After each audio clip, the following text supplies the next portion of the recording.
welcome to the session. I know that energy levels are going down because the sun is coming up. So bear with us. We're going to try and make this as fun and exciting and informative as possible. So like Demba said, this session is on fair phase out of fossil fuel in Africa.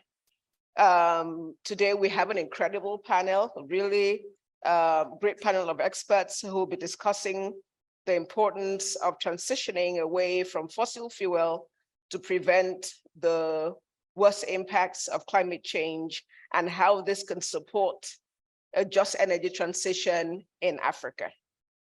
We all know that the world needs to reduce the use of fossil fuel and to switch to clean energy sources to slow climate change and prevent the worst impact.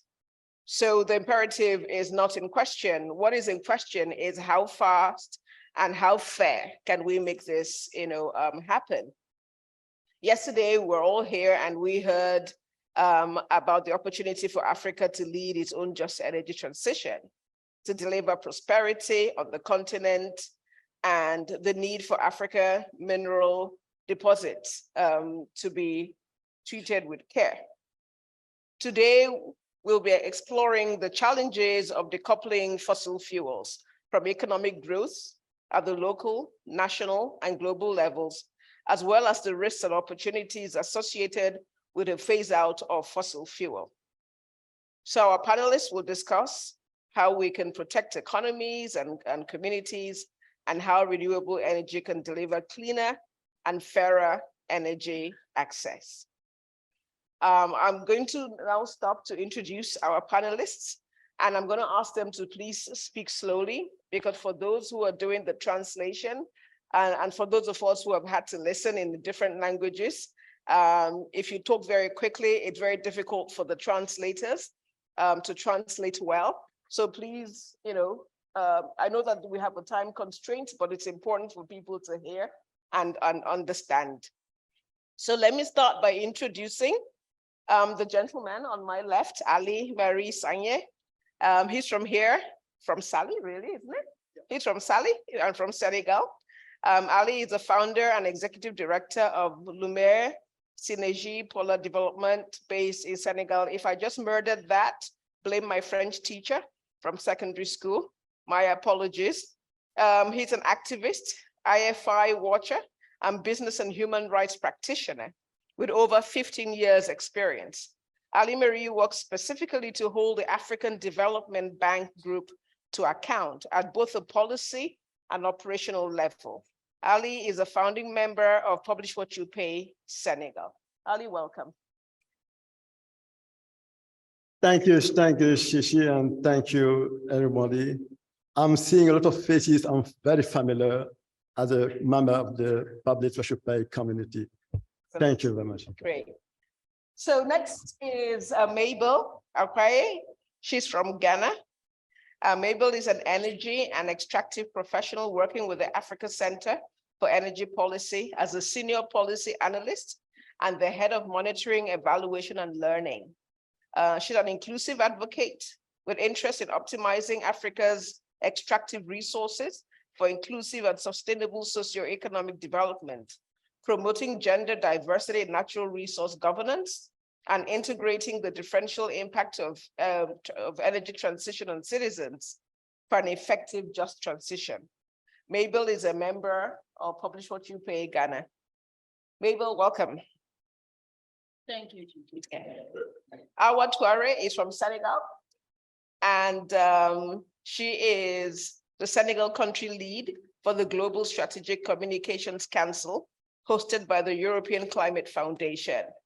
She works on formulating and overseeing the country strategy and building strategic communications and partnerships to promote a just energy transition in Senegal and the West African Francophone region. The thematic area of focus of GSCC Senegal desk is on oil and gas. She's also an equity, diversity, and inclusion, racial equity, and social justice advocate, winner of the 2021 Green Awards Most Influential Young Women Prize in Senegal, and part of the 2022 6 African women shaping the climate conversation in Africa. Awa, it's really great to have you here. Welcome. And we have Thank you. It's always a pleasure to be in the panel. so we have a panelist who is not here, but we will still introduce him because we're going to show a 3 minutes video of his summation later on. And his name is Dean Bhekumuzi Bhebhe. Dean is from South Africa, and he is a campaigns manager for Power Shift Africa and Don't Gas Africa, where he works to increase cross-movement collaboration for renewable energy and just transition in Africa. Dean is a 2018 Mandela Rhodes Scholar with a master's degree in international relations from the University of the Witwatersrand. So those are the panelists. Let's now turn to the conversation. And I'm going to start with Ali. Ali, can you set the scene for us? Why is it so important to phase out fossil fuel? And why is it important for Africa? And can you also tell us the role fossil fuel plays in accelerating climate change and an outline? And also, throughout this program, we've been hearing that Africa is disproportionately affected by climate change. Some of us may not know why or how. Can you also elaborate on that? Thank you. Thank you, ChiChi. I'm going to elaborate in French, so please take your headphone. Sure. And please speak slowly. Donc, merci, ChiChi. Et encore une fois, bienvenue à Sali, à mes amis et collègues, où nous sommes basés, je veux dire, mon organisation. Et merci également aux organisateurs pour nous avoir associés à cet événement. C'est toujours un plaisir de partager en tant qu'activiste du développement, en tant qu'activiste du climat. Pour revenir donc à la question de ChiChi. Je vais emprunter une métaphore d'un journaliste qui commentait les récentes feux de forêt du Canada depuis la semaine dernière. Il disait en substance, le Canada brûle et c'est les États-Unis qui poussent. C'est une métaphore qui en dit long. Pour paraphraser cela, je dirais que la planète brûle, notre planète brûle, et l'Afrique est en train de pousser. Effectivement, il est admis, il est reconnu de façon scientifique que l'Afrique émet moins de 4% des émissions de gaz à effet de serre, alors qu'elle subit plus de 50% des impacts. Et ces impacts se manifestent tous les jours, je veux dire, s'intensifient d'année en année. Selon la Banque africaine de développement, l'Afrique perd entre 5 et 7 milliards de dollars par an du fait des changements climatiques. Au niveau global, la Banque mondiale estime que c'est une perte de 520 milliards de dollars. Et si on ne fait pas attention, les coûts d'adaptation, les coûts d'adaptation pourraient atteindre 50 milliards de dollars. Je crois qu'il y a un peu de micro. Donc, si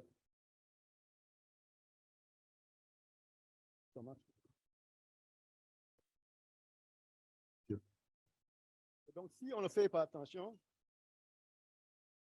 si on ne prend pas les actions idoines, les coûts d'adaptation pourraient passer à 50 milliards de dollars d'ici 2050. C'est extrêmement illustratif. Donc, point de vue des impacts, de 2020 à 2021, l'Afrique a subi quelques 1300 catastrophes climatiques, 99 inondations en 2020, 2021. L'Afrique de l'Est le Kenya, la Mozambique, la Tanzanie ont été frappés par des inondations majeures avec le lot d'impact sur les ressources en eau, impact sur l'agriculture, etc. Donc, le réchauffement global est un fait étayé par des données scientifiques. Le groupe d'experts, par exemple, le groupe d'experts des Nations Unies sur le climat estime que les gaz à effet de serre sont les principaux responsables des changements climatiques, donc du réchauffement climatique mondial. Mais le dioxyde de carbone est le plus important et le plus abondant en matière, donc dans les émissions globales. Et ce dioxyde de carbone est d'environ 2/3 donc des gaz à effet de serre. 92% du réchauffement global de la planète est le fait donc des gaz à effet de serre. La communauté internationale également a pris également le compte une conscience des décisions majeures, des engagements majeurs. Une date de référence, c'est en 2015 à la COP 21 à Paris, communant à premier des engagements de Paris, dont la communauté internationale s'est engagée de façon collective à travailler à maintenir donc le réchauffement climatique à 1,5 degré. Des engagements également de réduire également la consommation en énergie fossile qui est responsable de 90%, comme j'ai dit tout à l'heure, des émissions de gaz à effet de serre. Le monde actuellement vit une double crise. Une crise climatique, mais une crise énergétique liée à l'Ukraine, comme tout le monde le sait. En 2015, lorsque tout le monde a dit et a été d'accord, il faut réduire la consommation, la production des gaz fossiles. En 2020, la crise en Ukraine et la crise énergétique est venue chambouler tout. Donc, point de vue sémantique, hein, bien, une métaphore, les changements climatiques affectent disproportionnellement le Nord, les pays du Nord, du Sud, mais les réponses également des pays développés et des pays du Sud, dont l'Afrique, sont très différenciés. Le constat, à mon avis, au Nord, on élabore des politiques et des engagements, des stratégies pour aller progressivement vers une économie résiliente en carbone. Tandis que le Sud, les pays africains, ont tendance, comme j'avais l'impression, à vouloir rester sur la stratégie de développement basée sur la rente pétrolière et gazière. C'est tout un débat. Mais ce qui est constant, c'est que il est clair que le monde va vers une transition énergétique et les énergies fossiles constituent 90% des causes et il faut aller vers la réduction de ces énergies fossiles. Thank you so much.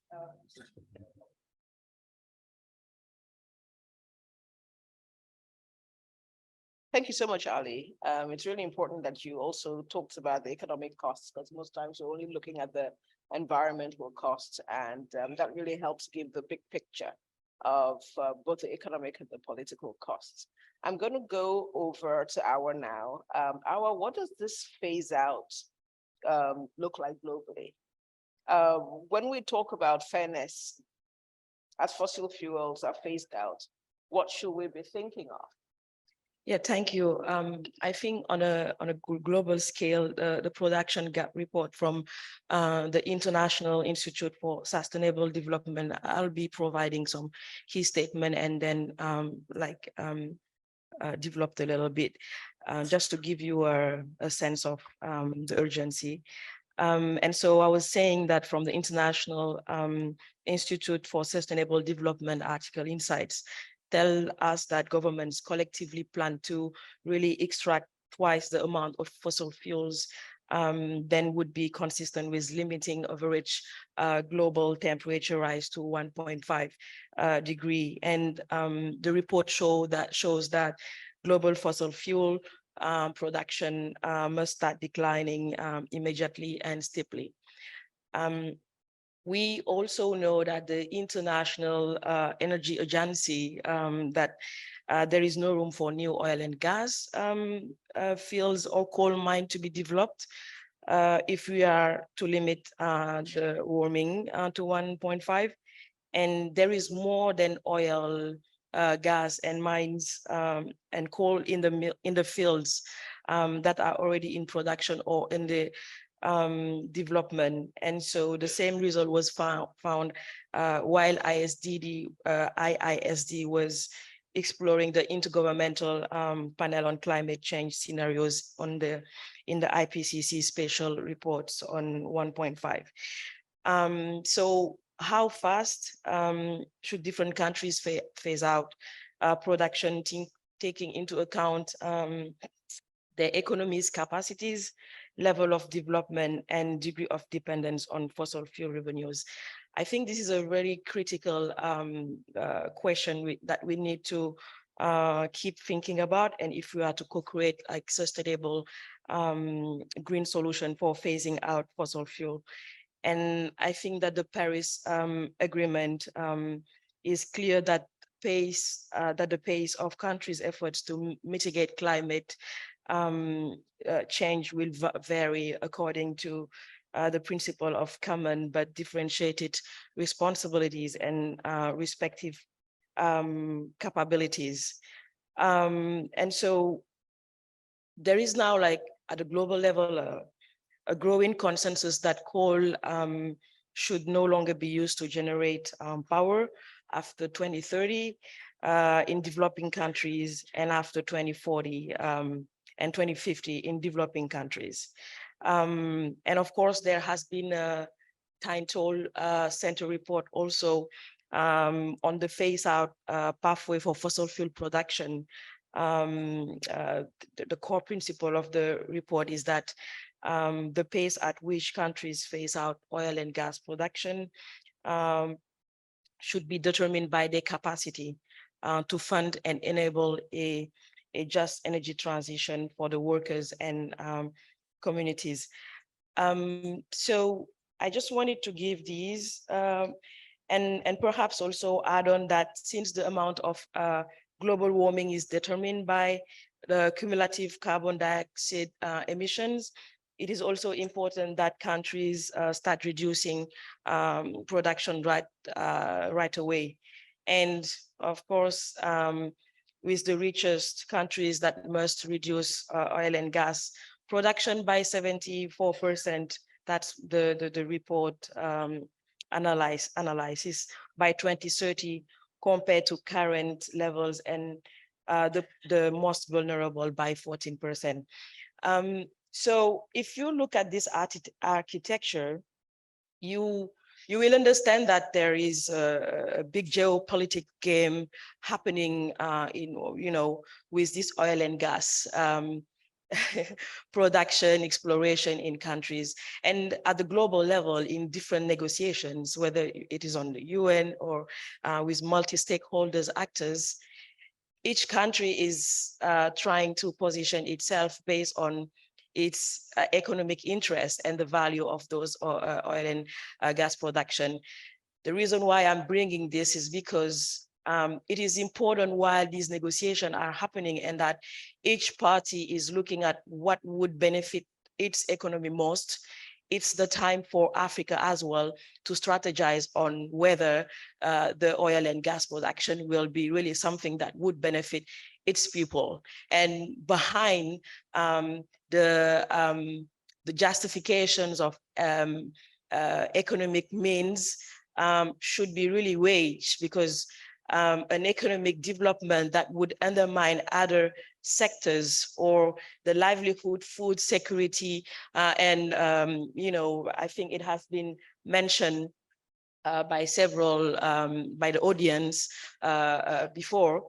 It's very important to know as to whether it is important to make that transition by adding on gas and oil and gas production. And if you take the case of Senegal, there are several environmental stresses already related to IUU fishing. It could be fraud tonnage. We also have fish meal factories expanding in the coastlines. So bringing in addition, this exploration really need to consider the impact on the ecosystems, whether marine, because we're talking about offshore here. So I think it has been already mentioned, when female fish processors are already lacking to preserve their livelihoods with the scarcity of marine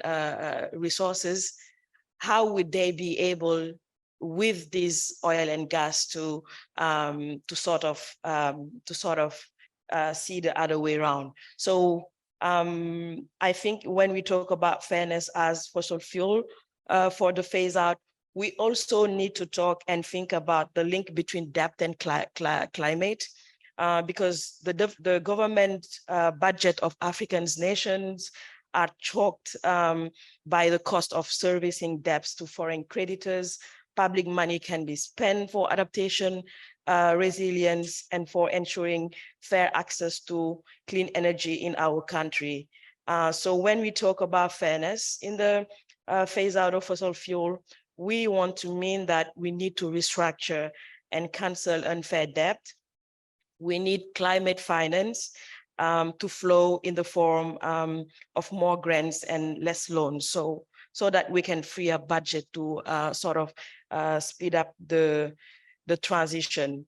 And maybe in the discussions, I could come a little bit with the vulnerable 20 groups that basically meted last October 2020 in Washington, DC, when that group finance ministers from 58 climate vulnerable economies demanded reforms in the global financing architecture as they face mounting economic straits from disaster and debt.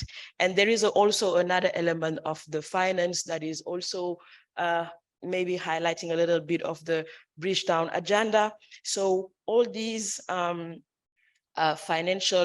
financial mechanisms are also important, and especially the debt for Africa. So you will understand that, and I can come back into the details of it if needed, on the key points on finance and what it is that the global experts are really proposing around that, because there were three main proposals around that, including the International Monetary Fund and Multilateral Development Bank, reforms in the sector.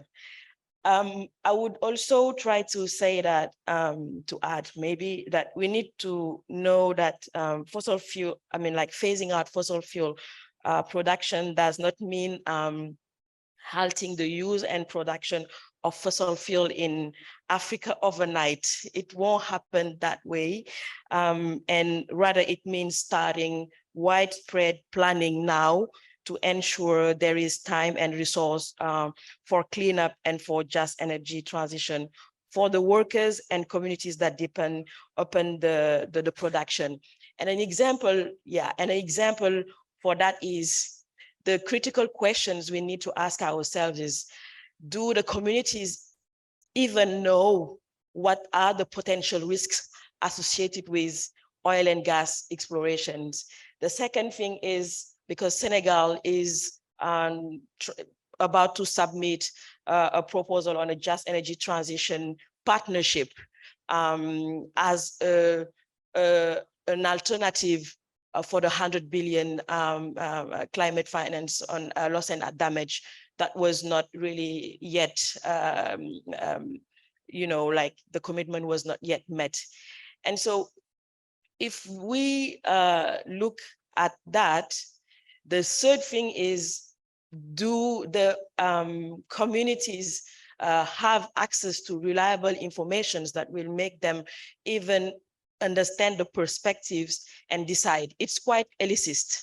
And so we need to break it down. And I think one of the major tasks I would have for Senegal is basically ensuring that those potential risks or saying that gas is dirty is well understood, and bringing the strategy comes with media, because media play an absolutely key role in shifting the mindsets and narratives around positive framing of transitioning from the fossil fuel to renewable energy. And I think there has been several examples that concretely shows that it is possible. And even with the Ukraine-Russia crisis, there has been an Amber report that show just on that little time frame that basically fossil fuel can be replaced by renewable energies because it is cheaper, it is much more affordable and less expensive. So I think it's on our destiny as Africa lies on people power and lies on our conviction to make the difference and build back better. I'll stop there from now.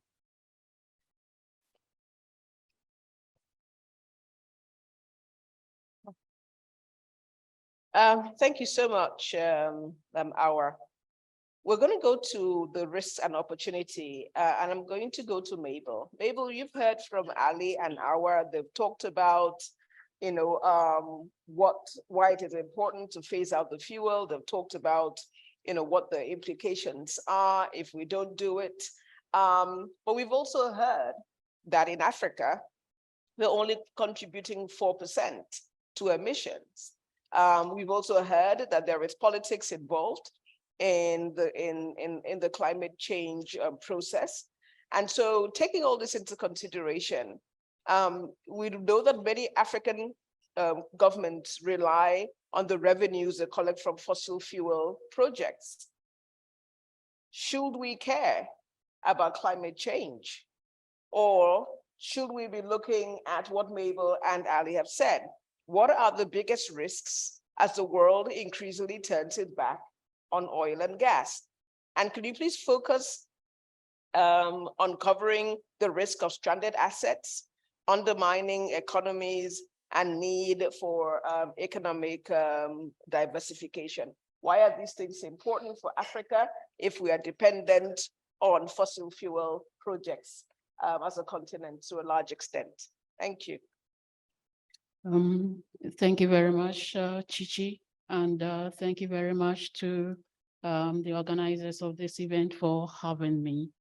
And rightly so, I'm particularly excited that the conversation is not as to whether or not Africa should transition or not, but I believe that we've gone past that discussion.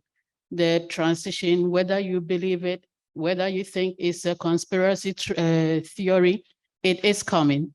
And there is the need for us to position ourselves to benefit from it just as the rest of the world. There is a need for us to see it as a business venture, just as the Asians and the other advanced economies are seeing it. So if you start from whether we should care, because we are contributing a negligible 3% or 4%, yes, we should care. For nothing at all, we are bearing the brunt. The impact on our agricultural resources is dire, and especially because majority of our population are in agriculture. So, and for that reason, we should care. Secondly, we should care because it is now business.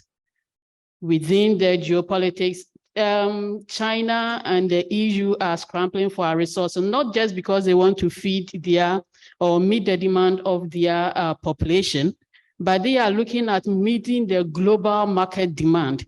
At the peak of it, when it becomes necessary, they are looking at how the rest of the world will look at them as the go-to places, that they will now have other avenues to make up for the otherwise revenues that would have been lost from what they could have made from fossil fuels. So starting from that one, that would be the response I will give.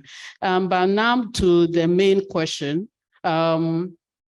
Undoubtedly, we all know that fossil fuels is a significant source of revenues for fossil fuel producing economies, not just in Africa, but across the globe. And the peculiar nature for Africa is our dependency, our overly dependency on the revenues that accrues from fossil fuels. That is the problem that we have in Africa.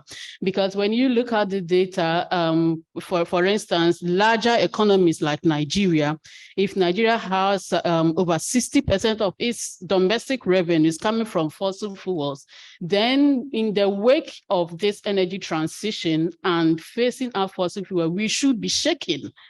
We should be shaking, because if you have 60% of your revenues and you sit there doing nothing, you ask yourself, what if the so-called conspiracy theory is true?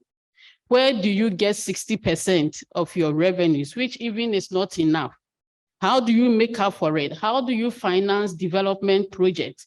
How do you finance social goods? How do you even, let's even move from the development, because in Africa, we are used to even using our revenues, hard-earned revenues for wage bill. How do we even pay public sector workers? If 60%, and in Angola, we are talking about 75% here. If 75% of your revenues are wiped off, how do you survive as an economy? It means you are, the economy is shutting down, and we cannot continue to be like business as usual. This is a new phase. Under this industrial revolution, we have been under the beck and call of developed economies. This is the time for Africa to prepare ourselves. Now we know what is coming. We know the storm is brewing. We have to prepare ourselves and develop and create alternatives to make room for the revenues that will be forgone. Talking about revenues forgone, we know that Ali, right? Yeah, our mentioned the fact that it is like steady process. It's not overnight. So when you look at the analysis, the data shows that, for instance, as we are here now, demand for fossils are surging, and countries and companies within the space are making more and more revenues from fossil fuels. Yes, it is good, but then the data also shows that by 2030, the demand for fossil fuels, especially oil, will peak. And after 2030, there will be a decline, which means that fossil fuel developing economies after 2030 will begin to experience declines in their revenues from fall in demand and the accompanying fall in prices. Basic economics tells us that once demand begins to fall, it's only a matter of time, the price will begin to respond. So from 2030, we will begin to have that. But it's a bit okay for gas, which is projected to peak at 2040 because it's been viewed as the transition fuel. But whether or so we are talking about a decade, a little over a decade, maximum 2 decades for us to make the most in terms of revenues from fossil fuels. But then you ask ourselves, how much in terms of Africa can we make? The problem we have, or the conundrum for Africa, is the fact that we do not even have our own funds to develop this oil. We do not have our own technical capacity to develop or to extract the oil from the ground. Because you can say that it's a field day between now and 2040 for existing investments, because they are already there, so they can invest more and more. They are now recouping their revenues. How about green fields? There are so much still underground. Who will invest in those green fields? Because the return on investment for these fossil fuel development is well over a decade. if you are starting from prospecting and exploration to development. It will take you over a decade before you start recouping any meaningful revenues from your investment. And we are also saying that based on the analysis, we have just about 2 decades to phase out fossil fuels, or if for anything at all, for fossil fuels investment to be profitable. So if you are going as a new, if you are going in as a new investment, then it means that as of the time that there should be any meaningful returns on your investment, there is already a decline.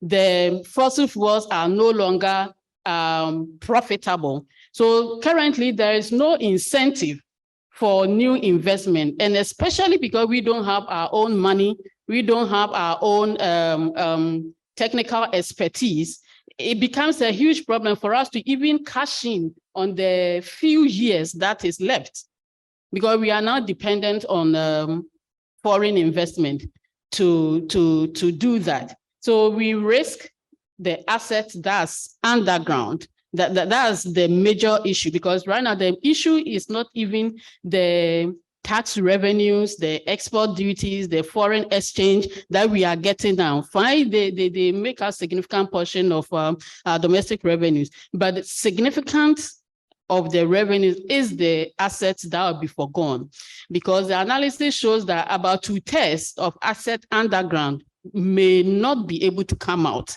if countries are committed to their nationally determined contributions and are being committed to their net zero commitment. Then the transition may even come faster than we think. And in that case, if we are saying that 2/3 of assets will remain underground, in that analysis, we are talking about $6.7 trillion worth of African assets that will remain underground. And the irony here is that Africa needs about $2.8 trillion for its energy transition commitment. So if we were able to bring out these, it means that we'll be able to take care of our energy transition demands without necessarily waiting on some $100 billion from the West.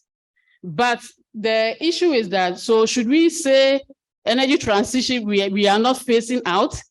Because I keep saying that we have a peculiar challenge, because if we say that, okay, we have 6.8 trillion, we are focusing on it because the issue has been that then let's accelerate development. So some are doing policies in my country, Ghana. In 2021, the government announced accelerated investment in upstream oil development. So if you just focus on accelerating the development of your fossil fuels to avoid stranded assets without focusing on the issue of energy transition, you will wake up one day, especially if things are hastier than has been projected, and nobody needs your fossil fuel. Unfortunately, we don't even have the refinery capacity to say that, okay, if the world doesn't need it, then we will refine and consume it locally. We don't have it. When we produce it, we have to take it to outside. And we wake up the next day, and based on internal foreign policies and global policies, fossil fuels are not needed. You've sunk your limited resources in bringing out the resources. Where do you take them? It means you've lost twice. So it's very important that Africa begins to see phasing out fossil fuel not just as reducing our carbon footprint, not just as a roadmap to net zero, where you have to begin to think about facing fossil fuels and the energy transition as a business from the economic point of view. So you ask yourself, how then can we make up for the revenues that we will forgo and the potential assets that will remain underground, which we call the stranded assets? And that brings in the issue of diversification. There is the need for us to diversify. If we want to accelerate development, then there should be a plan that part of the revenues that we are accruing now because of a surge in demand should go to other economic sectors. Because for years in Africa, our level of diversification is very low. When you look at the IEA roadmap to net zero by 2050, there is a grade looking at vulnerabilities of fossil fuel producing economies. And you realize that in terms of low resilience, which is measured by your level of diversification, all African fossil fuel producing economies have low resilience. It means that we don't really have alternatives, so that if we are caught up today, there is no another, we are going to lose the revenue and all the accompanying development activity projects we could have done. So invest in other economic ventures. And again, I will use Ghana as an example. Our Petroleum Revenue Management Act makes, just a minute. A time for what needs to happen. Okay. I do get to talk about that. All right. So, but we just want to focus now on the risks and the opportunities. So I'm going to go back to Ali and to say, what does this mean for local communities? I think that Mabel has painted a fantastic picture of what it means for African governments, African countries. But when it comes to local economies, what does it mean? Especially when we think about stranded communities. I mean, I come from Nigeria, and if you go to a lot of communities that used to be tin producing communities or oil producing communities, you will find huge craters, abandoned assets, all sorts of things. And these communities have completely been abandoned. And one fears, of course, that this may be what will happen, you know, to oil producing communities. So the question for us now is, you know, what does the phase out mean for local communities? How do we see the risks and opportunities from a local development perspective? And please, if you can also focus on the ways projects are phased out, you know, it's critical. How is that, you know, how can we make sure that the way projects are phased out is done in a way that is beneficial to the communities? And what we don't want the existing communities to not clean up after themselves, but how do we make that happen, you know, for local communities?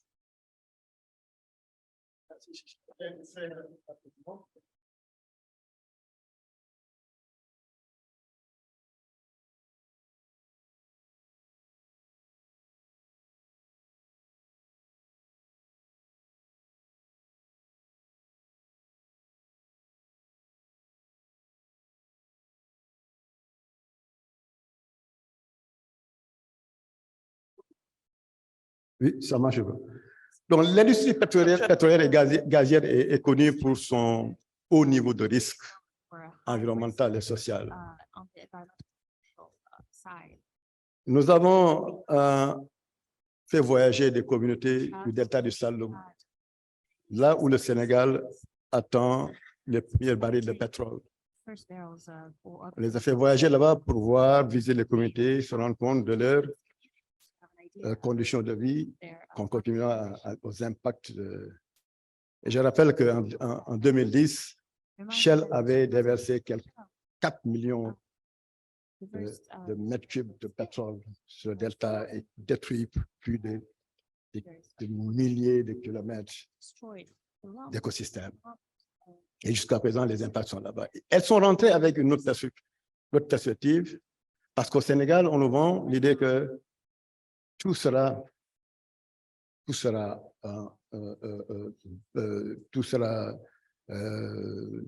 bien, everything is bright after with oil and gas. Et il y a peu de voix qui se positionnent pour dire attention où on va. Parce qu'on n'est pas préparé en réalité. Et les communautés sont les moins préparées à ces désastres environnementaux et sociaux.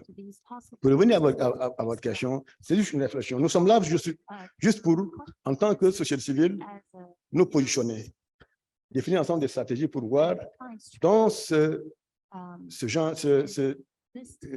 semblant de conflit entre les pays développés et les pays non sous la transition énergétique. Je l'ai rappelé tout à l'heure. Au nord, on se prépare à cette transition. Au sud, on dit oui, mais la rente, il faut la rente. Nous devons donc comprendre la peur de nos dirigeants Pourquoi nos dirigeants ont peur d'abandonner progressivement les investissements? Si on comprend cela, on pourrait véritablement élaborer de bonnes stratégies pour aller. Je rappelle juste que depuis la crise de l'Ukraine, beaucoup de pays de l'Europe, les États-Unis reviennent sur le financement. Nous avons produit un rapport avec Bank il y a 2 ans. 133 milliards de dollars en 2016 et 2020 ont été financés sur le continent en énergie fossile. D'un point de vue perspective communautaire, un retrait, l'abandon progressif, à mon niveau, des énergies fossiles doit se faire de façon responsable. Responsable en termes d'évaluation d'abord du passif environnemental et social. Responsable en termes de préparation des gouvernements, mais également des communautés locales sur ce retrait. Responsable en termes également de satisfaction des risques, du choc économique que cela va créer dans les communautés. Et enfin, elle doit être responsable dans la mesure, elle doit être progressive. Et enfin, elle doit être responsable et permettre à nos États également de financer les coûts liés à cette transition énergétique à faible niveau de carbone. Je rappelle que 600 millions d'Africains n'ont pas accès à l'électricité et sont besoin énorme. L'Afrique est irradiée, reçoit des irradiations de plus de 2000 kWh par mètre carré. Le potentiel hydrologique est d'environ 7000 gigawatts, presque 7 fois les financements en 2001 sur le secteur du renouvelable. Donc, il y a des potentiels, il y a des potentialités, mais la transition vers un monde sobre en carbone doit se faire progressivement et de façon responsable pour permettre aux communautés de pouvoir reprendre le contrôle sur les ressources naturelles, mais également investir sur les énergies régionales et créer des emplois, mais également créer de la richesse verte.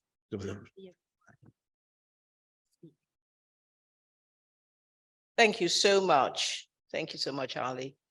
I think now we're going to look at what needs to happen. I think we've painted the picture of what the issues are, what the challenges are, what the opportunities are. But then how do we make this happen? How do we access this? Mabel, how should African countries be preparing to ensure fossil fuels are phased out fairly and ensure we are meeting the development needs of the continent? Thank you, ChiChi. I will start off from where I ended. And first of all, I mentioned that one critical way, the underlying factor that should guide us as we embrace energy transition, and if anything at all, we can call phasing out fossil fuel as fair, then we need to look at it from an economic point of view. Other than that, energy transition will render us impoverished because it will take away the revenues, the jobs that we used to get from fossil fuels. It will not make the case of Africa look better. So one thing we can do is, first of all, countries are doing well. A number of countries are bringing out national transition policies. We have Nigeria, they've launched their national transition policy, Ghana, and I think South Africa also has something similar. That's a good way to start. But you see, the problem with Africa, and I'm sure most of you will share with me, is that we are very good at coming out with good policies, comprehensive ones. And sometimes you look at them and your hope is so up there, but it comes to implementation and years later, there is nothing to show for, and you wonder whether anybody remembers the policy at all. But one, apart from the policies, I wouldn't dwell on that because I know our government will do justice to that one. I know they will do it. They can do it. But the more practical one that we have to look at to make the phasing out fossil fuel fair and just to the benefit of citizens, because first of all, it should be people-centered. I mentioned that it's not just about reducing our carbon footprint. We should not see the net zero as just reducing your carbon emissions. Otherwise, we will just be talking about numbers. Oh, now my energy mix, I have 50% share of renewable energy. And so what? How many people lost their jobs for you to achieve that 50% renewable energy in the energy mix? And how many people has that 50% achievement making richer? How many people are being prospered because of the increase in the RE in your national grid? But we should look at it this way. If you want to increase your renewable energy mix, we have to begin to decentralize the discussion of renewable energy technologies. We have to find a way to look at it within our context. It's not about saying solar panel or wind turbines or what can we do? Look, even in Africa, we shouldn't take a whole so that there's an African document. In Ghana, in Senegal, in Kenya, what is your competitive advantage? What are you good at when it comes to renewable energy technologies? Within the value chain, what can you do? And how can you offer employment? How can you streamline it such that by increasing your renewable energy take, you have the local population being the ones participating within the value chain? That is where we can say that we have phased out fossil fuel in a fair manner, that the just transition has been indeed just, because otherwise we will even face local opposition, because it's about bread and butter issues. If my family or livelihood is coming from fossil fuel, and government, you are bringing in some policy that will cut me off and you don't provide any alternative, I will not agree. And the others with me will also not agree. So the need to make it people-centered. And that starts from now. We don't have to wait at the height of it. By diversifying our economies, gradually weaning ourselves off from fossil fuels. And that starts with the revenues we are making now. Identify which sector of your economy that your people are good at. Is it agriculture? Invest in agriculture. Is it clean cooking? Yes, your local economies, rural population may not be able to produce wind turbines, or maybe they will require, you have to now go through the critical mineral value chain. That might take long. Clean cooking, you leverage on local expertise. How our local artisanal blacksmiths and all that, they already have some level of skills. How can government invest in building their capacity to start producing locally manufactured clean cook stoves to meet the local need? Because even this energy transition we talk about, most often we are looking at just facing fossil fuels. But have we considered our rural population? How many of them use LPG? They can't afford it. So they are using wood fuel, they are using charcoal. If we let the discussion remain at fossil fuels without being inclusive, without going down to look at the rural population, the poor, what does energy as a source of cooking, as a source of electricity mean to them? Do they even understand that there's something called clean cooking? Because it's all about affordability, availability, and accessibility. And for them, that is the charcoal they know, that is the wood they know. And let's not mince words, they may be contributing more to emissions than those of us using fossil fuel, but they are clearing the trees, they are clearing the forest to use them for firewood, to use them for charcoal, to cook. How do we get them on board? Can they afford LPG? If they cannot afford, let's have homegrown solutions. We have other biofuels that they resonate with. Let's use part of funds from fossil fuels now to invest in capacity development in renewable energy technologies. Let's find out what we can do and build the capacity of businesses, build the capacity of rural communities. And when it comes to these clean cooking, women dominate the value chain. So we will not just be providing clean cooking, contributing to carbon emissions. We'll be providing jobs, not just for the elite who are aware of what is going on, not just for SMEs, but for people at the rural level who may not have heard that there is something coming.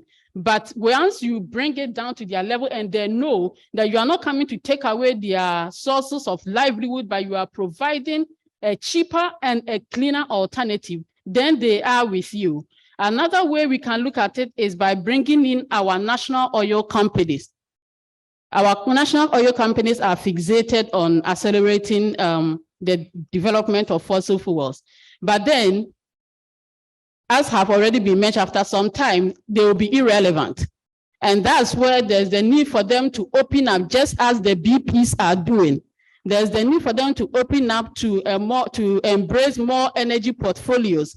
If you are an offshore, NOC, like most fossil fuel producing economies, most of them are offshore with just a few of them doing onshore. How do you consider offshore wind energy? Instead of thinking of onshore, where now you have to compete over agricultural land, because we've already mentioned that most of our population are into agric. If we want to do wind farms and solar farms, that is competition for agricultural land. That means that there will always be a negative impact on those within that economic sector.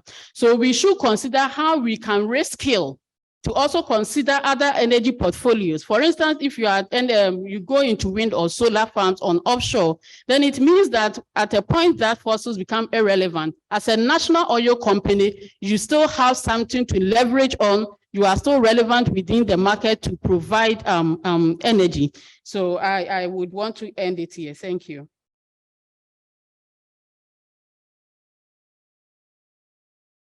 Thank you very much, Mabel. I think your points are very clear. Joe, just to say that Dean's video will be played after the session on what needs to happen. Kind of skipped that. I got so yeah, we're almost done. We're here.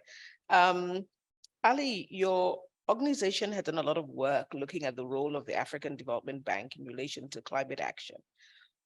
What should it be doing more of? What should it be doing less of?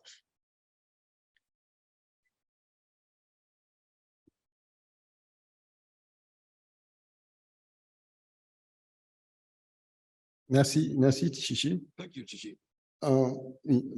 Donc, LSD travaille depuis une quinzaine d'années sur la Banque Afrique de Développement et mène une campagne pour plus d'investissement dans les énergies renouvelables et l'abandon progressif des énergies fossiles à la base. Nous sommes partis juste d'un cas. En 2009, ici à Dakar, où la BAD avait construit une centrale à charbon de 225 mégawatts. Le charbon devant venir d'Afrique du Sud, transporté à partir du port de Dakar, installé au cœur du village qu'on appelle Badni, à quelques kilomètres de Dakar.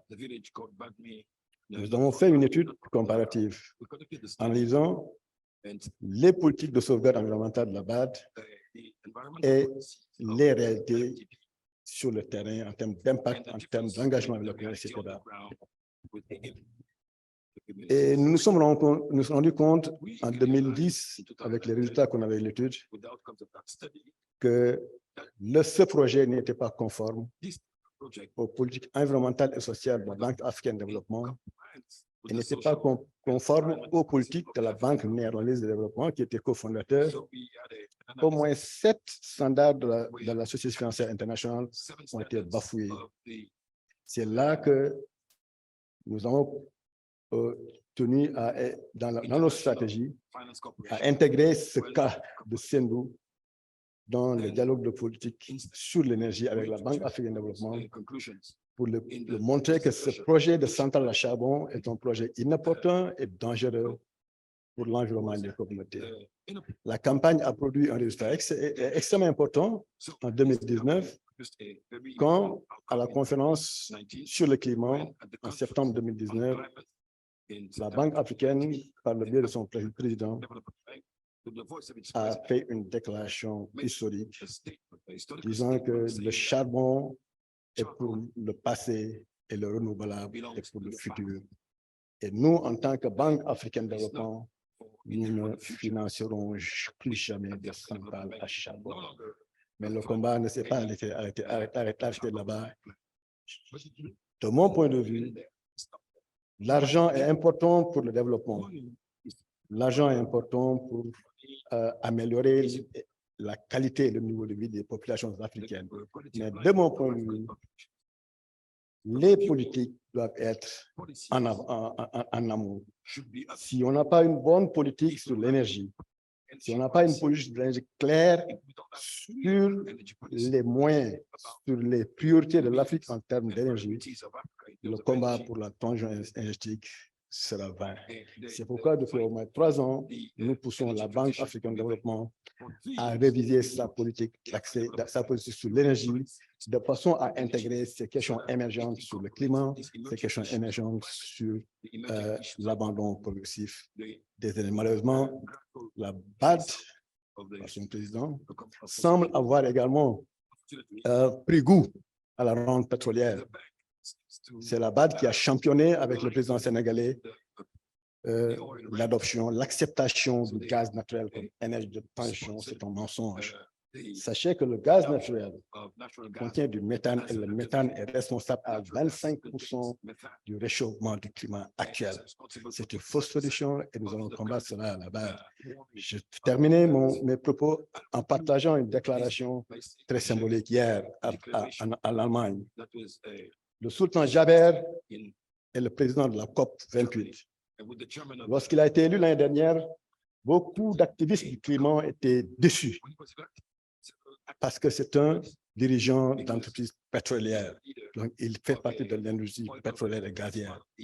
Mais hier, en Allemagne, il a dit en substance que l'abandon des énergies fossiles est inévitable. C'est symbolique, celui qui l'a dit, qui est patron de l'industrie gazière et pétrolière, mais c'est symbolique. Là où il a fait cette déclaration, c'est en Allemagne, qui fait partie des 2 pays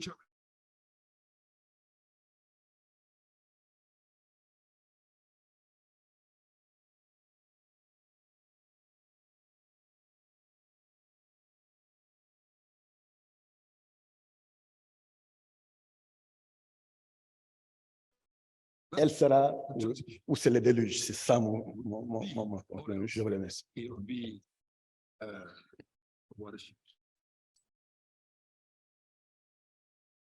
Okay.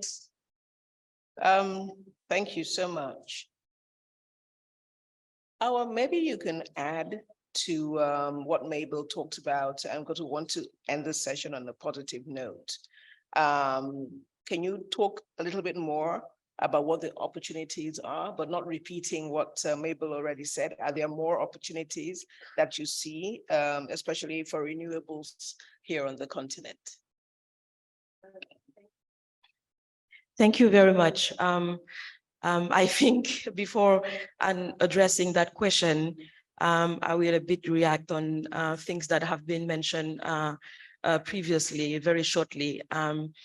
We need to understand 2 things. We have 2 choices. The first one is thinking about the climate status, the crisis that we're facing, and trying to find and adapt to that case. I was already talking about the 1.5 the Senegalese case in terms of biodiversity, the biodiversity losses at the global level anyway, or perpetuating the failing capitalist system that it has, because of profit greed, brought us to exactly where we are currently. And so I think, and I'm very happy that my colleague was mentioning about the coming irrelevancy of fossil fuel production in the long run. And she's been mentioning about the investments in fossil gas that can lead to stranded asset.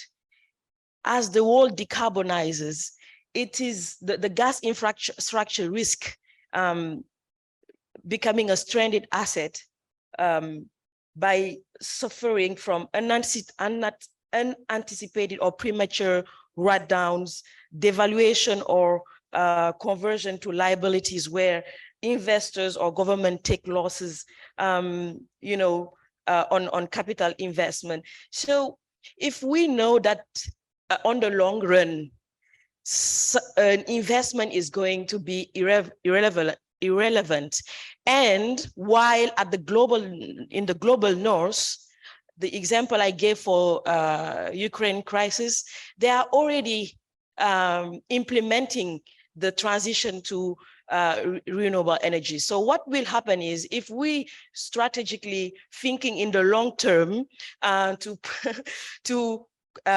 encourage those investments, maybe we will reach a point where they won't get any fund to proceed with this. So I think the energy transition that we need to look at is an energy transition first that will include people power, multi-stakeholder negotiations, because I think even in divergence, we can find solutions, because the co-creation of sustainable green solutions and the phase out need to challenge arguments and discuss. But what we don't see working out is talking about the energy transition and including in those just energy transition partnerships, explorations of oil and gas and so forth. And the example I will just give for the case that was mentioned clearly for Ghana and for Nigeria, the energy transition is not just at the community level. There is a policy level work that needs to happen with engagement by governments. There is a corporate responsibility and accountability that needs to happen there. But again, it doesn't mean that we shouldn't support those, because these are heavy investments. And if you take the case of BP, for example, I don't think it will be a big problem for them, given the big money that they are receiving to make that transition, not happening. And by the way, if you look at the human index, Human Development Index, Nigeria, for example, is among the lowest, while they are basically the biggest engaged in this transition. So I will just finish with the message of hope, as you have mentioned previously. So at the level of the continent, there are some champion countries leading the way to promote the just energy transition. And I think the Kenyan president is actively working, on the climate finance agenda and participating in summits and political conversations about reforming the global financial architecture, because that will have a direct impact on how fast we can go with that energy transition. And it's also exciting as we are finally showing how African leaders are not just going to wait for the global North countries to decide on climate finance, but they are also setting their own agenda and ensuring that money flows in the right way and with the tools. And I think that yesterday the panel was mentioning about domestic resource mobilization and the potential that renewable energies will have, provided sustainable green minerals. So that would help bring that transition. My last words in terms of the this transition, and it has been like an outline of the latest reports on Africa transition with a global group of experts that were bringing how far we can go and the positive notes on, you know, the energy transition. And like 3 main elements came out of that report. Is first of all, ensuring a just energy transition to underpin Africa development is critical, but not using the not using historic capitalist aid systems to promote it. A genuine energy transition must move rapidly away from the fossil fuel dependence. And the last thing is that the energy transition must also ensure the right choices about renewable energy. So these were the 3 key elements that that was brought. And on my own perspective, I think that concept such as transparency, transfer of technology, capacity building are just energy transition, what it means has to be understood at the grassroots level, and multi-stakeholders discussions needs to be encouraged in order to just keep that positive note for the energy transition. Thank you. Thank you so much. I'm so sorry that we're running out of time. We're not going to be able to take too many questions, but we still want to be able to take a few. So please, very quickly, we'll take one from each section. Do we have any ladies who are interested in asking any questions? Okay, I'll start from the lady. No, I think the gentleman has spoken a lot. Let's have people who haven't said anything. Okay, so let's start with the gentleman who's standing up already, who is in the red and white. And very quickly, please, just ask a question. We don't have any more time for comments. We have a workshop coming up that there'll be a lot of time for people to also ask their questions. So please just go to make their comments. So please just go straight to the question.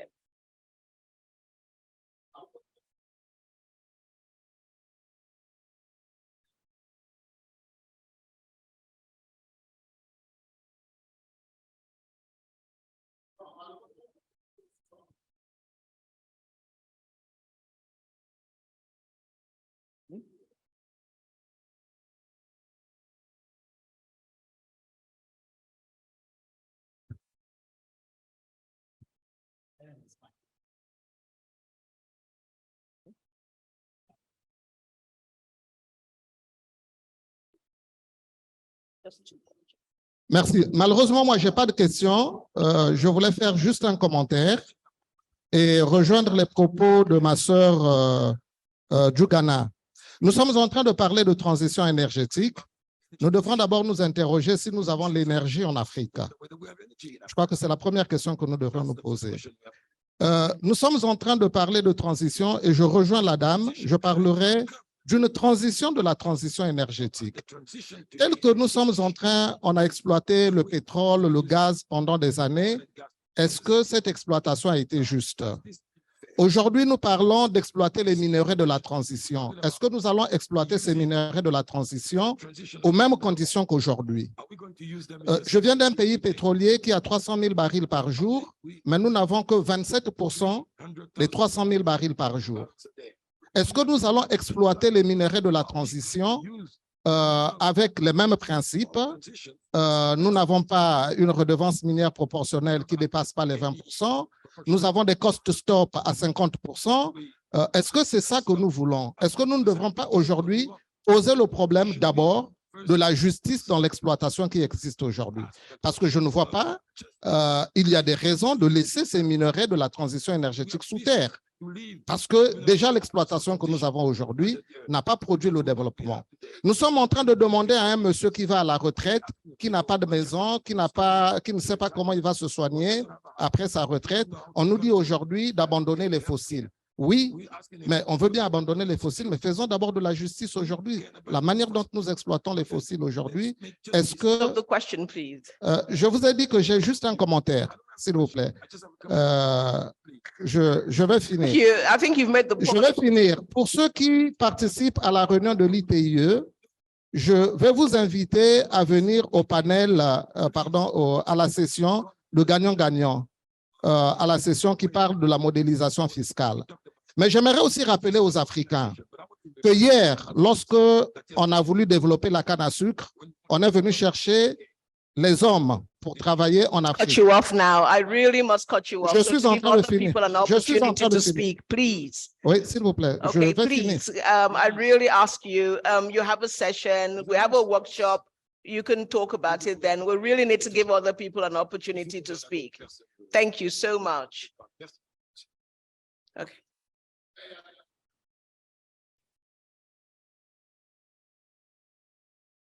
Hello, Maria Elia Ramos. This was an excellent panel, and Mabel, in particular, what you said about the trends in financing for fossil fuel development really stuck with me. Two questions for you all. What is your message to those of us campaigning in North America and Europe, where there is the financing, where the capital markets are for financing fossils?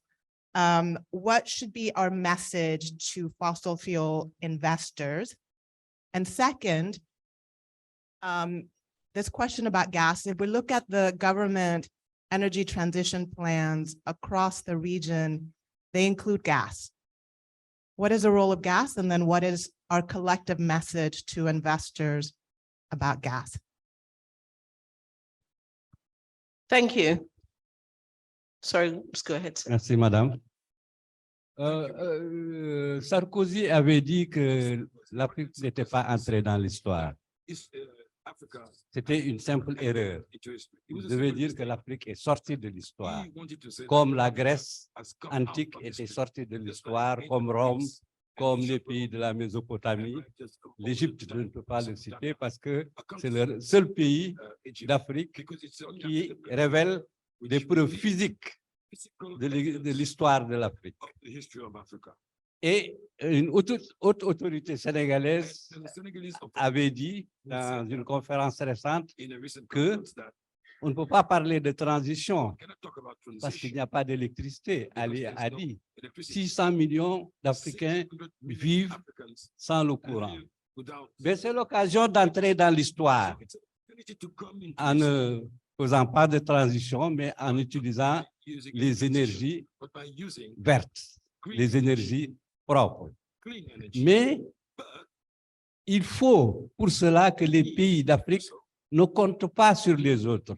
Qu'est-ce que c'est 100 millions pour le changement climatique par rapport aux milliards qui sont dépensés en Ukraine actuellement?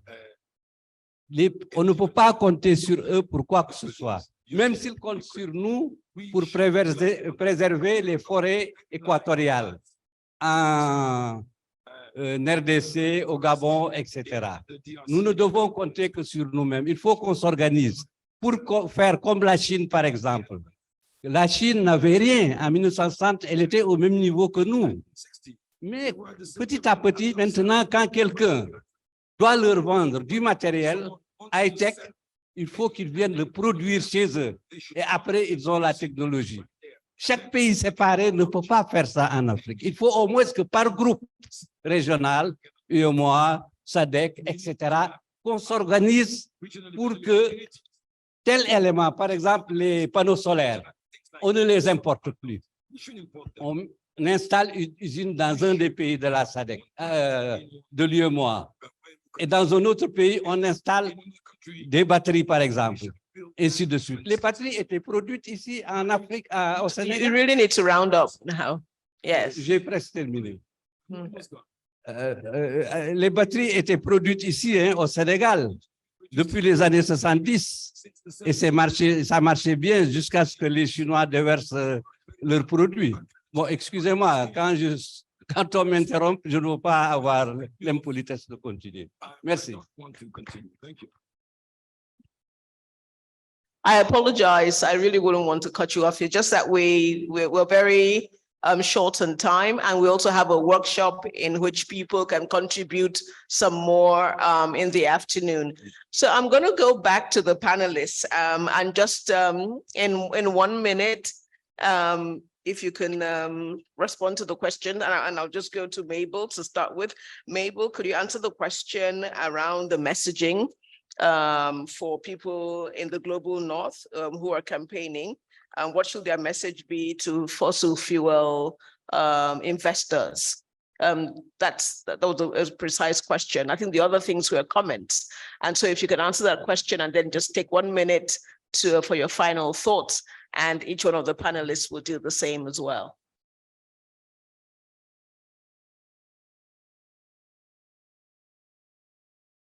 Thank you, ChiChi. Thank you, Maria. As we have already mentioned, that the transition is coming and there is no two ways about that. But the other bit to it is also that it's not overnight. And to cut our losses, those people have made investment into fossil fuels in Africa, and contracts have been signed. So we cannot just wake up one day and say that because we want to transition or we want to phase out fossil fuel, pack your things and leave. But what I would want to say personally is that perhaps we should be encouraging countries to invest more sustainably in a manner that even if they want to, for the time being, they want to make use of developing the fossil fuels with the limited time available, it to be done in a sustainable manner, such as investing in these carbon capture technologies that have come to pass, that's available, because they are doing it in advanced economies, so they should do it here as well. And give three. I mean, what are the three things that should be their messaging?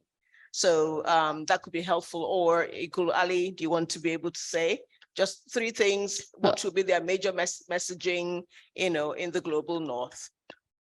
Okay, so one thing that I will mention is one, to invest in carbon capture technologies. If you want to continue to invest in fossil fuels, that's one. Because whilst investing, we should reduce the carbon footprints. And number two also is to consider diversifying your energy portfolio to include more green energy instead of just focusing on fossil fuels. That's diversifying the energy. And number three that I want to say is to invest in reskilling of staff, so that staff that are on currently in oil and gas will have other skills to work in more green energy solutions. Thank you. Ali, 1 minute. Yeah. Your last words. Yeah. On the comment. Mon message va s'adresser donc aux pays développés, l'Union européenne et l'Amérique. À travers deux rapports, un rapport que nous-mêmes on a pris à Grand Track il y a 2 ans, nous nous sommes rendus compte que presque 132 milliards de dollars ont été dépensés entre 2016 et 2021. Et la majeure partie des fonds provenaient de banques américaines et de banques de l'Union européenne. En conclusion, on s'est dit que c'est l'Europe, c'est les pays développés qui bloquent la transition énergétique de l'Afrique. Donc, il y a une semaine, Contrebalance et Boston ont pris un nouveau rapport 2016-2021. 30 milliards d'euros de financement des agences de crédit export pour financer des nouveaux projets pétroliers et gaziers, notamment au Mozambique. Il faut arrêter cette duperie. D'un côté, vous prenez la transition, vous avez des législations, de l'autre, vous continuez à bloquer la transition de l'Afrique. Nous avons un potentiel énorme et des opportunités dans cette transition. Cette transition se fera où c'est le début. Je vous remercie. Thank you. How are your last word? 1 minute, please.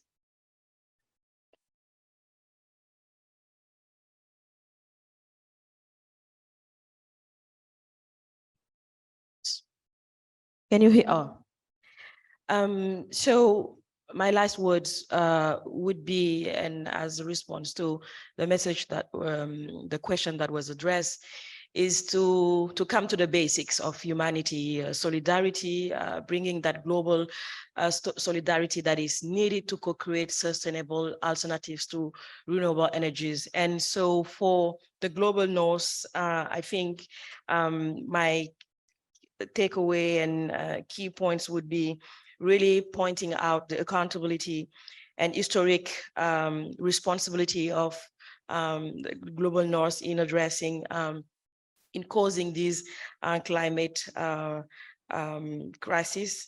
And so bringing in a little the polluter's pay principle, support civil society actors from Africa to pressure oil and gas companies to invest sustainably in the in renewable energy and phasing out fossil fuel, and of course through transfer of technology, international cooperation, and multi-stakeholder dialogue spaces creation. Thank you so much. I really would like you all to give a round of applause to the panelists.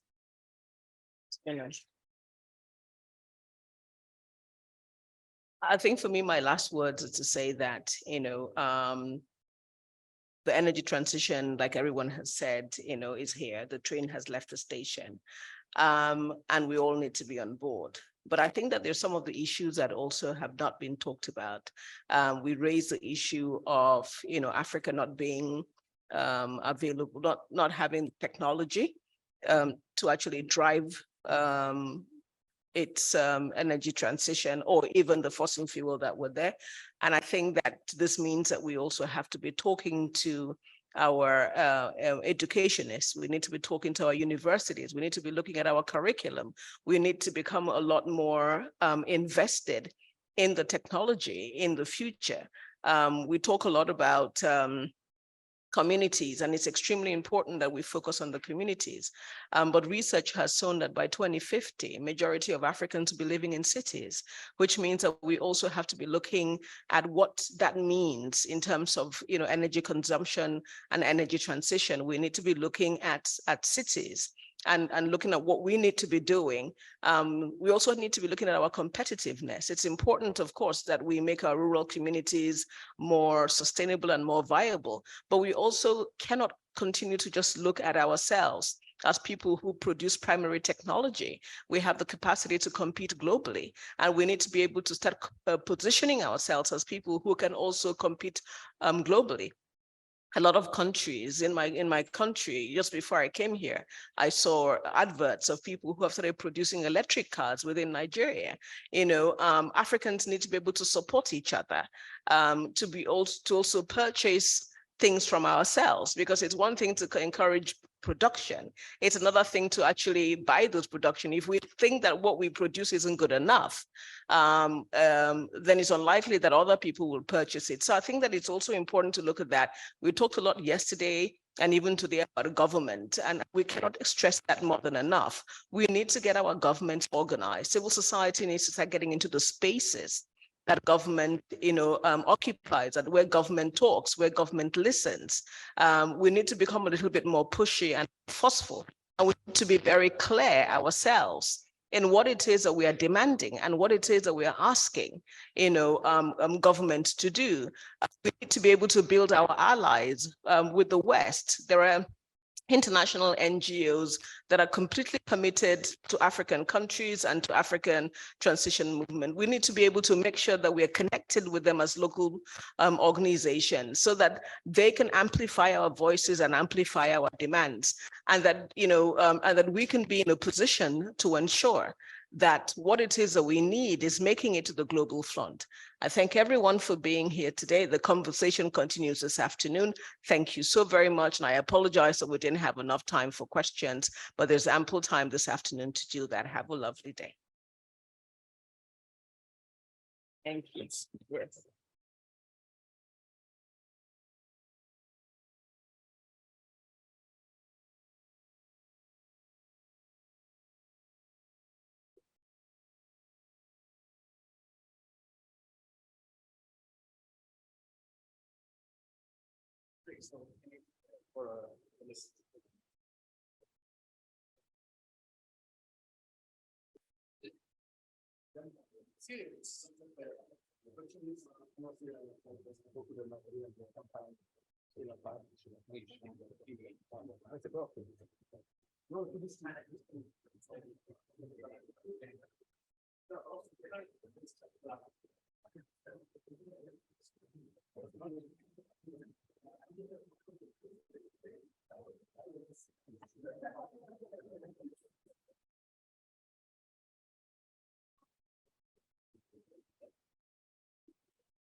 Merci beaucoup. C'était un excellent panel qui a suscité beaucoup de réactions et beaucoup d'intérêt. Les gens souhaiteriez continuer à échanger là-dessus, mais comme je vous l'ai annoncé ce matin, nous sommes pour le moment dans une logique d'introduction, tout simplement. On continue de les applaudir encore une fois. Yeah. Excellent. Alors, quelques annonces. 2, 3 annonces, s'il vous plaît. Très importantes. La première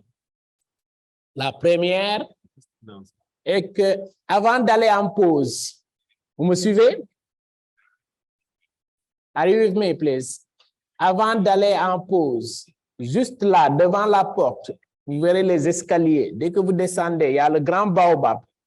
On va prendre une photo de groupe avec tout le monde. C'est bon? Donc, ne ratez pas cette occasion-là avant d'aller en pause. Dès qu'on termine, on descend juste derrière vous. On prend la photo de groupe avec tout le monde. Ça, c'est la première information. La deuxième information va être partagée par mes collègues d'Oxfam qui sont là. Ensuite, je viens à ma dernière information clé. So, Aubrey, can you join me, please? Good. Merci beaucoup. Daniel, start us. Thank you. Bonjour tout le monde. Hello everyone. Je suis très conscient que nous sommes le blocage avant le déjeuner, donc on va tout faire pour être un peu rapide avec nos commentaires, mais on vous remercie beaucoup pour l'opportunité d'en parler, de parler un peu sur la question de la réunion des membres de l'ITIE qui va prendre lieu le lundi. Et on commence juste en disant que moi, je suis Daniel Nullet de Oxfam Amérique. Je suis basé à Washington et comme je suis américain, j'espère que vous pouvez accepter mon mauvais français, mais je fais l'effort. Je suis accompagné par mon collègue Aubrey Menard de Oxfam Amérique, ainsi que Carly Ober, la directrice de Publier ce que vous payez États-Unis, dont Oxfam Amérique est membre aussi. Et nous sommes très contents de voir qu'il y a un groupe très fort de nouveaux membres du conseil d'administration de l'ITIE qui vont commencer avec le nouveau mandat entre 2023 et 2026 à partir de la semaine prochaine. En particulier, on voudrait aussi reconnaître les membres du conseil existants entre 2019 et 2023 qui ont fait un très bon effort au niveau du conseil d'administration en représentant tous les intérêts de la société civile et surtout les intérêts de notre mouvement de publier ce que vous payez. In particulier, on voudrait remercier cette dédication du membre qui sont avec nous. Et donc, si vous êtes dans la salle, si je peux vous demander juste de vous levanter pour le moment pour cette reconnaissance, mais on voudrait d'abord applaudir tous les efforts de M. Brice Makoso du Congo-Brazzaville, ainsi que M. Mutwalo Msoni de Public-Groupe Zambia, en Zambie. À part ça, on reconnaît aussi qu'il y a des nouveaux membres du Public-Groupe provenant aussi des coalitions africaines qui vont être partie de ce conseil d'administration bientôt. Et cette fois, apparemment, il y a 3 représentants. Je sais que certains sont aussi dans la salle, donc on voudrait aussi applaudir et partager nos félicitations à ces 3 membres, aux 3 représentants qui vont commencer bientôt. Premièrement, on a Monsieur Aniagolu-Okoye.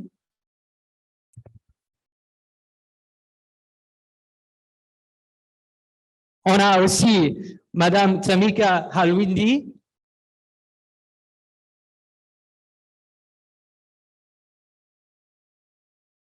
Et on a aussi Monsieur Kosi Koublenou.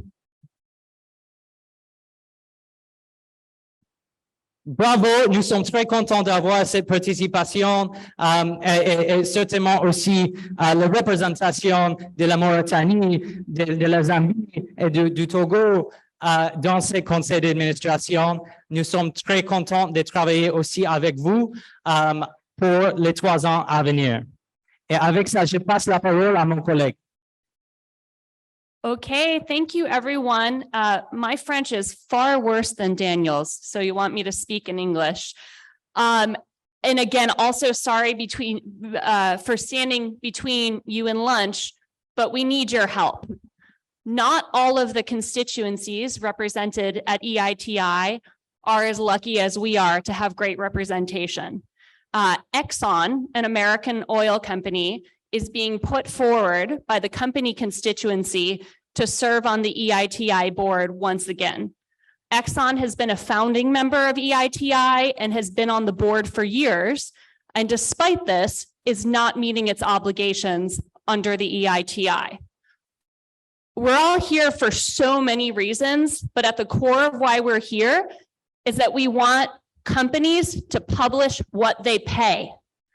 Exxon refuses to do so, despite its obligations under the EITI. So Exxon is not publishing what it pays, but further, Carly's organization, Publish What You Pay US, 2 years ago, caught Exxon's EITI board member lobbying against payment disclosure in the US. And we recognize that this is an American company and we're coming to you for help because Exxon operates all over the world and their actions have an effect all over the world. So they're not publishing what they're paying. They're lobbying against publishing what they pay, which is keeping other US companies in the US from being bound by this legal disclosure. And further, in the EITI, so Publish What You Pay US filed a formal complaint trying to remove Exxon from the board. They weren't removed, but what they did instead was pass a set of company expectations so that companies that aren't complying with expectations shouldn't be nominated to the board again. So we were expecting to see that Exxon, because they are not reporting their payments, wouldn't be renominated to the board. Here we come to find out they're nominated again. So we must oppose this. So Oxfam, together with Publish What You Pay US, and hopefully together with our other CSO allies, will oppose any board to the EITI that includes Exxon on it. Now, we want to be very, very clear. We're so happy with the CSO board members that are being proposed. And our ultimate goal is to see our full CSO slate on the board. We just want to make sure that Exxon is not on that same board. So unfortunately, the way that the EITI works is that we can't vote against a single member. We must oppose the entire slate. So our plan is that we have this meeting Monday, the Members Association meeting.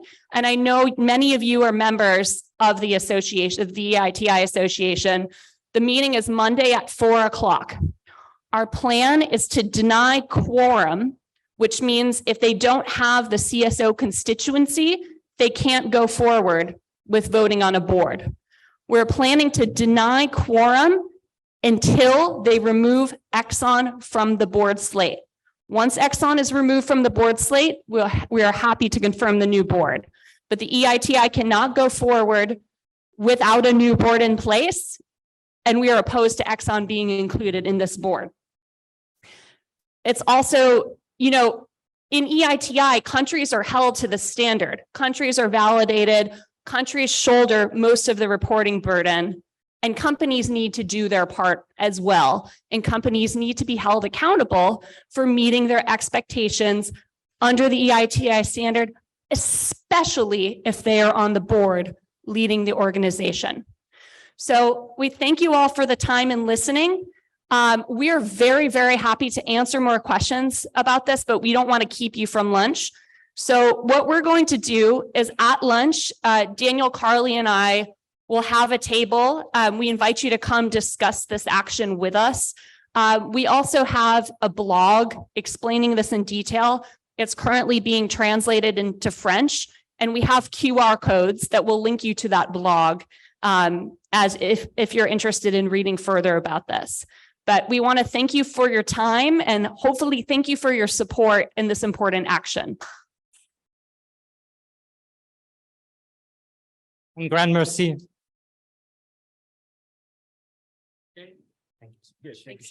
Merci beaucoup aux collègues d'Oxfam. Donc, comme indiqué à la table de déjeuner, ils auront une table spéciale.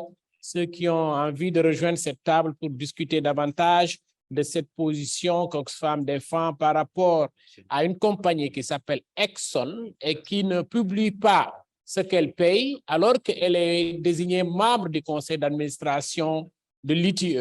Donc, nous considérons que si vous refusez de publier alors que l'esprit de l'ITE, c'est de publier d'abord les données, et les données les plus élémentaires, c'est de publier ce que vous payez. Et c'est ça l'objet de notre campagne. Donc, j'invite déjà les nouveaux membres du conseil d'administration à rejoindre cette table au déjeuner. Pius, Ali Koulibaly, Tamika, ainsi que les sortants Brice et autres, de rejoindre cette table, plus tout autre membre qui souhaite en savoir beaucoup plus pour comprendre. Ça, c'était le deuxième message. J'avais dit 3, non? Ou bien 4? Bon, 4 alors. Donc, alors, le troisième message, ça, c'est mon message personnel, que je porte au nom de toutes les femmes qui sont dans la salle. On a fait un panel excellent ce matin. Hier, on en a beaucoup discuté. Ces femmes ont des messages qu'elles vont vous partager cet après-midi. Donc, ne ratez surtout pas la session de clôture parce que c'est des messages importants par rapport aux droits des femmes dans le secteur extractif qui vous seront très utiles. Elles vont le partager ce soir avant la clôture. C'est bon? Ça, c'est le troisième message? Excellent. J'ai parlé de la photo que vous ne devez surtout pas rater. Et elle sera exceptionnelle, cette photo-là aussi. Les photographes sont déjà prêts, ils se sont installés. Dès que vous sortez, vous prendrez cette photo. Alors, on va partir au déjeuner tout de suite. Je rappelle que la pause sera un peu plus longue aujourd'hui. Vous avez jusqu'à 14h45 pour revenir. Mais quand vous revenez, ce n'est pas ici. Quand vous revenez, ce ne sera pas dans cette salle. Il y a 4 salles qui sont aménagées de l'autre côté. Il y a les sessions parallèles, 4 sessions parallèles. Vous vous organisez avec vos délégués et vos délégations à vous partager dans les différentes salles en fonction des thématiques qui sont affichées. C'est clair? Donc, à partir de 15h, que tout le monde soit dans les salles. Dès que l'on termine la session à 16h30, on revient dans cette salle pour faire la cérémonie de clôture qui nous permettra de citer les coalitions présentes individuellement et vous vous présentez aussi pour que les gens vous voient. Nos membres du Conseil mondial, nos membres du conseil d'administration, nos membres du CPA, tout le monde sera là ce soir, nos partenaires, nos collègues du secrétariat international, ce sera l'occasion aussi de les voir. Et quand cela sera terminé,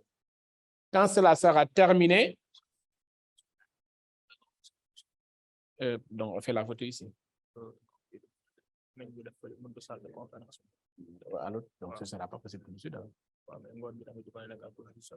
Donc, on attend demain. Demain, il y a un qui seront partis. Donc, c'est pas possible de faire ça ici, non.